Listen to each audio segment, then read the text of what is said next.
Peshawar high court के जज साहिबान में अगर जान है तो दोनों स्पीकरों को 6-6 माह के लिए ना तौहीन अदालत में अंदर देते हैं। आईएमएफ का क्या ताल्लुक इमरान खान से?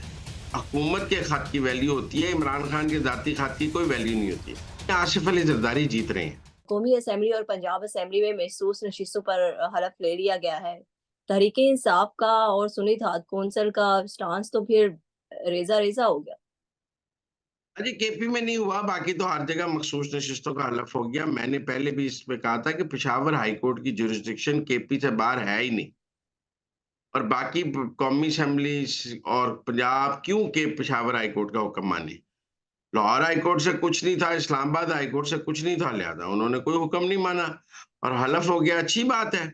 वो आपने 13 तारीख तक स्टे, आप तो स्टे चलाना चाहते थे कासिम सूरी की तरह 4 साल, क्योंकि आप सुन्नी इत्तेहाद कौंसिल को दे नहीं सकते थे, तो आपने कहा चलो प्रेसिडेंट का इलेक्शन भी निकाल लें, सेनेट का इलेक्शन भी निकाल लें, ताकि ये कर लें। तो वो तो पेशावर हाई कोर्ट तो अदालती सियासी सहूलतकारी कर रहा है सुन्नी इत्तेहाद कौंसिल की, ये स्टे देकर। वरना ये स्टे देने वाली बात तो नहीं थी, और अगर आपने दिया है तो 2-3 दिन में सेटल कर दें। बहरहाल अब पंजाब में हलफ हो गया, मरकज में हलफ हो गया। पेशावर हाईकोर्ट के जज साहिबान में अगर जान है तो दोनों स्पीकरों को 6-6 माह के लिए ना तौहीन अदालत में अंदर दे दें। अगर अंदर नहीं दे सकते तो खुद इस्तीफा दे दें। अगर आप अपने हुक्म पर अमल नहीं करा सकते तो आपको घर चले जाना चाहिए, और अगर आपका हुक्म गैर कानूनी है तो भी आपको घर चले जाना चाहिए।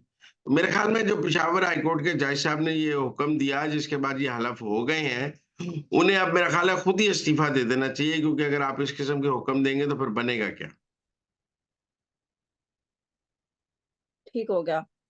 अच्छा, आईएमएफ ने जवाब दे दिया है इमरान खान के हद का, वो क्या है? आईएमएफ का क्या ताल्लुक इमरान खान से? जब इमरान खान, शौकत तरीन साहब आईएम खत लिखते थे, तो वो खत लिखा जाता था पंजाब और केपी की हुकूमतों की जानिब से। इमरान खान के खत की कोई वैल्यू नहीं है। खत तो हुकूमत के खत की है। सवाल ये है कि क्या मुजम्मल जो केपी का वजीर खजाना, अब पहले इमरान खान के पास 5 हुकूमतें थी, वो 5 हुकूमतों के सर पे खत लिख सकते थे। अब उनके पास एक हुकूमत है। 3 सूबों में उनकी हुकूमत नहीं, मरकज में उनकी हुकूमत नहीं। क्या मुजम्मल असलम खत लिखेंगे? अगर लिखेंगे तो मरकज उनके पैसे रोक लेगा। वो तो पहले ही कह रहे हैं हम वर्किंग रिलेशनशिप चाहते हैं। मुझे नहीं लगता मुजम्मल असलम खत लिखेंगे, और खत हुकूमत के खत की वैल्यू होती है, इमरान खान के जाती खत की कोई वैल्यू नहीं होती। जब आईएमएफ इमरान खान को मिलती थी तब इमरान खान के पास पंजाब केपी की हुकूमतें थी, गिलगित की हुकूमत थी, आजाद कश्मीर की हुकूमत थी। आज सिर्फ केपी की हुकूमत है। तो मुझे नहीं लगता अब इमरान खान का वो सियासी वजन है जो उस वक्त था जब आईएमएफ उन्हें मिलता था।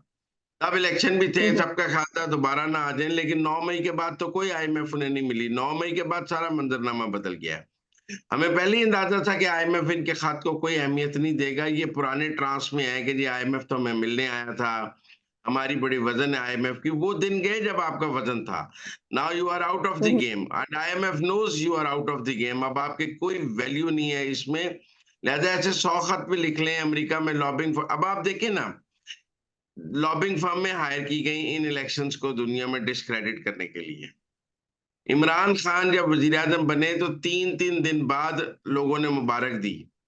शहबाज शरीफ को 24 घंटे में सारी मुबारकबादें आ गई हैं सारे सरबराहान मुमलिकत से। 24 घंटे में ये इलेक्शन पूरी दुनिया ने मान लिया। इमरान खान की तरफ 3-4 दिन तक किसी लोग शको शुबा में थे कि इस इलेक्शन को मानना है, इस वजीर आजम को मानना है या नहीं मानना। लिहाजा जो इलेक्शन दुनिया ने मान लिया है, सरबराह मुमलिकत मुबारकबाद की पैगाम दे रहे हैं, वहाँ आईएमएफ के खत की क्या वैल्यू है? ये इलेक्शन इंटरनेशनली रिकग्नाइज हो गया है, हुकूमत बन गई है, हुकूमत को बैनुल अक़वामी तौर पर मान लिया गया है। खेल अब आगे चलेगा।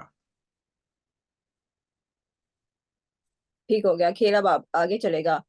खेल अब जो है वो सदारती इलेक्शन तक भी पहुंच गया है। कल सदारती इलेक्शन होने जा रहा है। आसिफ अली जरदारी जीत रहे हैं या महमूद खान अचकजई? इन्हें आसिफ अली जरदारी जीत रहे हैं, और आसिफ अली जरदारी बहुत लंबी लीड और बहुत लंबे मार्जिन से जीत रहे हैं। और उनका, कितने वोट लेंगे?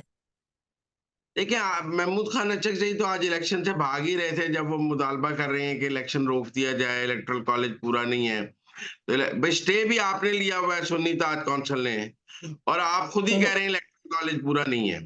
इलेक्टोरल कॉलेज पूरा करने आप अपना स्टे उठा लें। स्टे भी आपने लिया और आप ही कह रहे हैं अब इलेक्शन भी रोक लें। तो इसलिए मुझे नहीं लगता इलेक्शन रुका भी नहीं है। 400 वोटों, आधो आध का फर्क होगा, 400 और 200 की गेम लग रही है सबको, और मुझे लगता है यही गेम। एमकेएम को भी मना लिया है पीपल्स पार्टी ने, इससे कितना फायदा होगा? एमकेएम भी वोट दे रही है, सब ही दे रहे हैं जरदारी साहब को वोट। मैंने कहा 400-200 का फायदा है, इसमें फायदे वाली क्या बात है? जरदारी साहब का फायदा है। जब वो जरदारी साहब को वोट दे रहे हैं तो जरदारी साहब का ही फायदा है ना। जरदारी साहब को वोट देकर महमूद खान अचकजई का फायदा तो नहीं हो सकता, जरदारी साहब का ही फायदा होगा। Thank you so much Muzammil साहब कि आपने हमें अंदर की खबरों से बाखबर किया। मुजम्मिल साहब के मुताबिक सदारती इलेक्शन जो है वो पीपल्स पार्टी के उम्मीदवार, नून लीग के उम्मीदवार आसिफ अली जरदारी साहब जीत रहे हैं और बड़ी लीड से जीत रहे हैं। इसके साथ ही मुझे मुजम्मिल साहब को इजाजत दें। अल्लाह हाफिज।